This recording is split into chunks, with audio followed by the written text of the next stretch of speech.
আসসালামু আলাইকুম। নতুন আরেকটি ব্লগ, নতুন আরেকটি দিনে আপনাদের সবাইকে স্বাগতম। আর 12টা বেজে গেছে অলরেডি। বাহিরে এই তো পরিষ্কার, কিন্তু থেমে থেমে বৃষ্টি হচ্ছে। সকাল থেকে তো দুইবার বৃষ্টি হয়ে গেল, আর এখন আবার রোদ উঠেছে।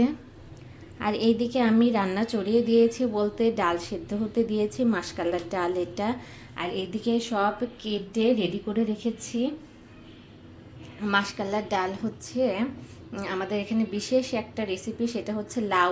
লাউ দিয়ে মাসকালার ডাল রান্না হয়, ওটাকে লাউ ডাল বলে। তো সকালবেলা আম্মুকে ফোন দিয়ে শুনলাম যে লাউ ডাল কীভাবে রান্না করে। সবসময় তো খেয়েইছি, ওরকমভাবে রান্না করি না, রান্না করলেও আম্মুর মতো তো হয় না স্বাভাবিকই। তো মসুরের ডাল খেতে খেতে জারিফের পাপা বোর হয়ে গেছে, আর মাসকালার ডাল আমি ওইভাবেও রান্না করি নাই।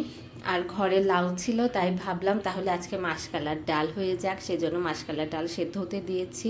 আম্মুর থেকে রেসিপি শুনেছি, এটা সেদ্ধ হয়ে গেলে বাকি সব প্রসেস আলাদা। তো ভেতরে কিছুই দেয়নি, শুধু ডাল আর পানি। ডালটা সেদ্ধ হবে, এরপরে পানি শুকিয়ে গেলে লাউর সাথে সব কিছু দিয়ে দিতে হবে।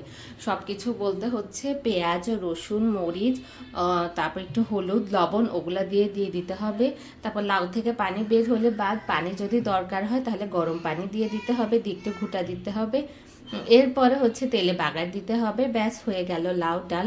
লাউ ডালের জন্য হচ্ছে কচি লাউ লাগে, এবং লাউটা কুচি কুচি করে কেটে নিতে হয়, কিন্তু আমার হাতও কাটা, আর আমি কুচি কুচি করে কাটতেও পারি না, তাই যেভাবে কেটে নিয়েছি ওটাই এনাফ। লাউটা একটু কচি ছিল, আজকে আবার কেটে দেখে যে বিচি বড় বড় হয়ে গেছে। ফ্রিজে থাকলেও হয়তো এমন হয়ে যায়। জারিফ সোনা, আর ওইদিকে জারিফ সোনাটা বিরক্ত করছে, এখন যাই। বিরক্ত করছে বলতে ও বিরক্ত হয়ে গেছে, একা একা আছে এতক্ষণ। তো ডাল তো হচ্ছে, আর এদিকে এক পুটলা মাংস বের করেছি, ভাবছি মাংস রান্না করে রাখি, খেলে খেলাম, না বক্সে করে রেখে দেওয়া যাবে। সেজন্য আলু, টমেটো, পেঁয়াজ, মরিচ আলাদা করে নিয়েছি। এদিকে আলাদা পেঁয়াজ ছিলে রেখেছি, কিছু পেঁয়াজ কুচি করে রেখেছি। এই বক্সটা এখন ফ্রিজে রেখে দেবো। আর কাল রাতে হচ্ছে জাইফের পাপা মুরগি এনেছিল। মুরগি যখন সব কাজ শেষ তখন ভালো লাগছিল, কিন্তু এমনি কাঁচা মাছ মুরগি দেখলে পরে আমার খুবই বিরক্ত লাগে। কাটতে হবে, নাড়াচাড়া করতে হবে, প্যাকেট করতে হবে, সেজন্য মেজাজটা গরম হয়ে যায়। কারণ এরকম প্যাকেট আম্মু সবসময় আমাকে করে দেয়, কিন্তু কতদিন, নিজেরও তো করতে হবে। শুধু এই প্যাকেটটা বের করো, ভেজাও, রান্না করো, এটা আমার খুব ভালো লাগে, কিন্তু নিজের থেকে পরিষ্কার করো, তারপরে রাখো, রান্না করো, ওইটা আমার থেকে খুবই বিরক্ত লাগে। তাই তো শুধু মাংস নিয়েছি, একটু কলিজা নিয়েছি, বাকি যে গিলা ছিল গিলাটা নেই, গিলাটা অমনি ফেলে দিয়েছি। তো যাই হোক, বাহিরে অনেক বিড়াল কুকুর আছে, ওরা খেয়ে নেবে। এমনিতে আমার গিলা খুব ভালো লাগে, কিন্তু আমি নিজে আর গিলা নিলাম না, কারণ আম্মুর মতো ওরকম গিলা রান্নাও করব না। আর পরিষ্কার করে ওইভাবে মাংস কাটতে বিরক্ত লাগছিল, যেটা 4 পিস করে এনেছিল। আর ওগুলার কথা না হয় বাদই দিলাম। তাহলে ঠিক আছে, এগুলো হতে থাকুক। আর এদিকে আমার জাইফ সোনাটা এসেছে। বাবা, তাহলে ঠিক আছে, এখন ওদিকে যাই। এখনও জারিফ আর আমি ওরকম প্রপার কোনো নাস্তা করি নাই, তো এখন যে নাস্তা করবো। আর জারিফের পাপা আজকে অফিসে গিয়েছে, আর পরিস্থিতি ঠিকও হচ্ছে না। আল্লাহ যেন করে খুব তাড়াতাড়ি যেন বাবা পড়ে যাবে, পরিস্থিতিগুলো যেন ঠিক হয়ে যায়। কেউ আসতেও পারছে না, আমরাও যেতে পারছি না, এমন একটা অবস্থা। তাহলে ঠিক আছে, 1টা বেজে গেছে, আজান দিচ্ছে। আর এদিকে আমার ডালটা হয়ে গেছে, একটু হলুদ বেশি হয়েছে মনে হয়, সমস্যা নেই। একদিক দিয়ে বাচ্চাকে খাওয়াচ্ছিলাম, আর একদিক দিয়ে বারবার এসে এটা দেখছিলাম। আর এদিকে এই ডালটা এখন আমি হচ্ছে সরিষার তেলের ভেতর একটু জিরা আর রসুন দিয়ে ফোড়ন দেব। এটা দিলে ব্যাস ডালটা হয়ে যায়। এরপরে এটা রেখে রাইস কুকারে ভাত ধুয়ে রেখেছি, ধুয়ে পানি দিয়ে রেখে দিয়েছি, থাকুক। কিছু থালাবাটি আছে, এগুলো ধুয়ে এরপর মাংসটা মাখিয়ে মাংসটা ছড়িয়ে দেব, ভাতটা অন করে দেব, ব্যাস তাহলে কাজ আমার শেষ। এখন তাহলে ডালটা একটু ফোড়ন দিয়ে নিই। আর এখনো আমি খাওয়া দাওয়া করি নাই, জারিফকে মাত্র খাওয়ালাম। বিসমিল্লাহ।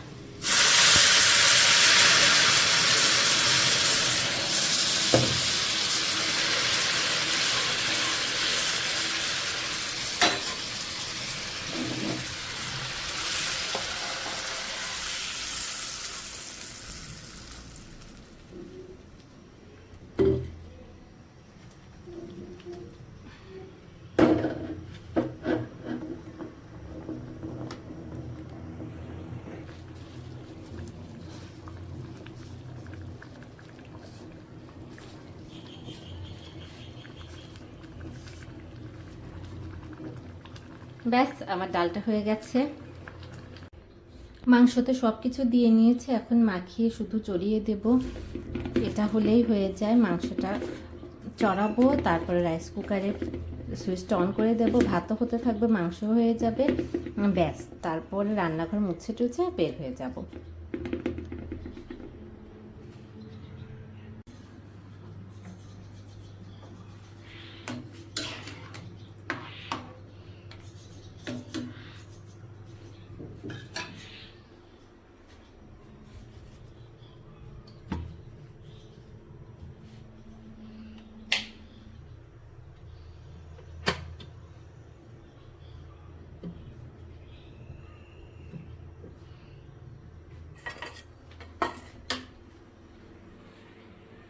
দুইটা বেজে গেছে, আর জারিফকে মাত্র গোসল করিয়ে দিলাম, আর এইদিকে মাংস হয়ে গেছে, সাথে সাথে ভাতও হয়ে গেছে।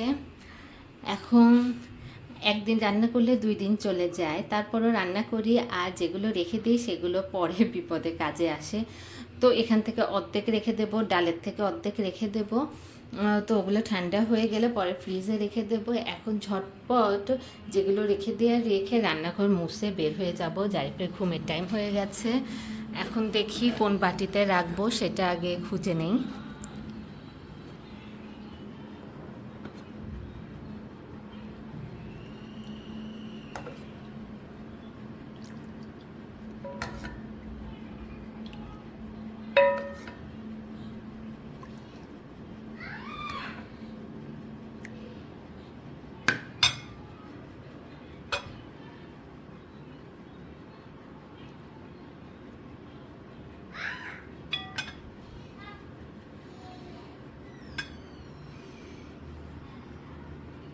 এই দুটোতে রেখে দেবো, ঠান্ডা হলে পরে তারপর ফ্রিজে রেখে দিব।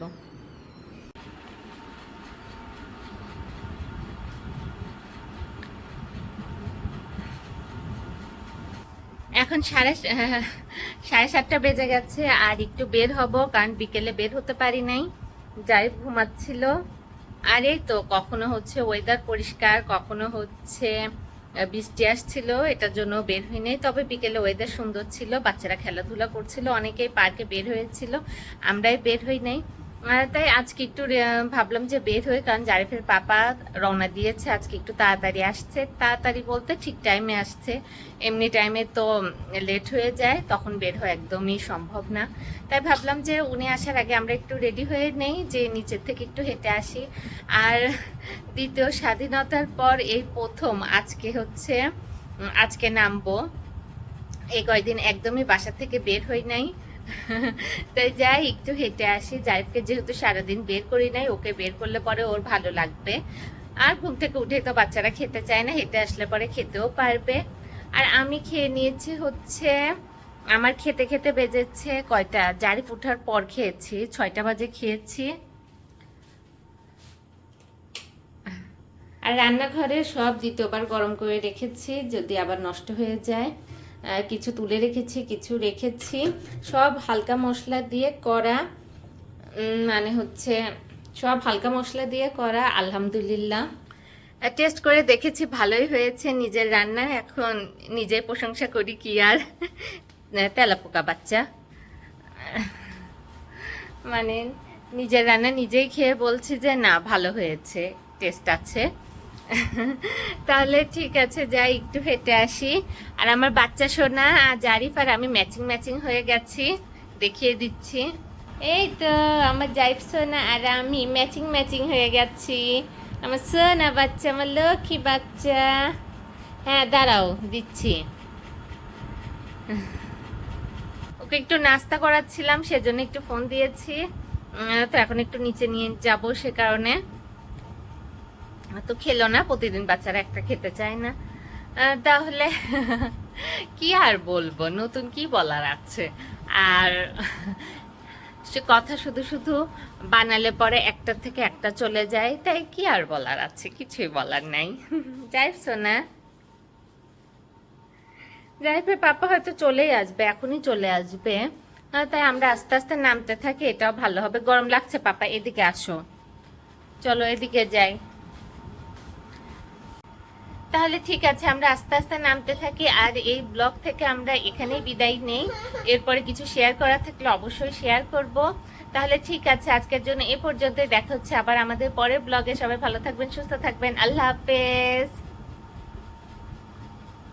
শোনা জারি, বল আল্লাহ হাফেজ, বল আল্লাহ হাফেজ। আল্লাহ হাফেজ বলো। আগে তুমি কি সুন্দর সালাম দিতে, সালাম দাও। বল আসসালামু আলাইকুম, বল আসসালামু আলাইকুম। মায়ের সাথে আসবে, এই যে এই যে জারিফা, জারিফা মাম্মি। আচ্ছা আচ্ছা ঠিক আছে, চলো। আর আমার ছেলে চুলটা কেটে তার পাপা তার স্মার্টনেসটাই কমিয়ে দিয়েছে। পাপার সাথে হেয়ার কাট দিতে গেলে যা হয়, পাপাদের সাথে হেয়ার কাট দিতে গেলে এই হেয়ার কাট হয়। আর হচ্ছে, হ্যাঁ জুতা বের করবো, দাঁড়াও। তার আগে তোমার পাপাকে ফোন দিয়ে নিয়ে কোথায় আছে। আর নানা ভাই মামাদের সাথে হেয়ার কাট দিতে গেলে অন্যরকম হেয়ার স্টাইল হয়। তাহলে ঠিক আছে, ওর পাপাকে আগে ফোন দিয়ে নেই।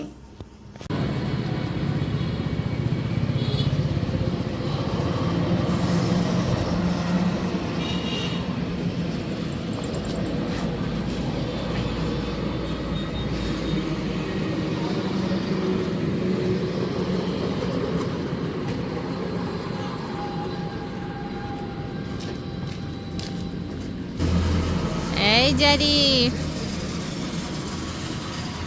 আসো।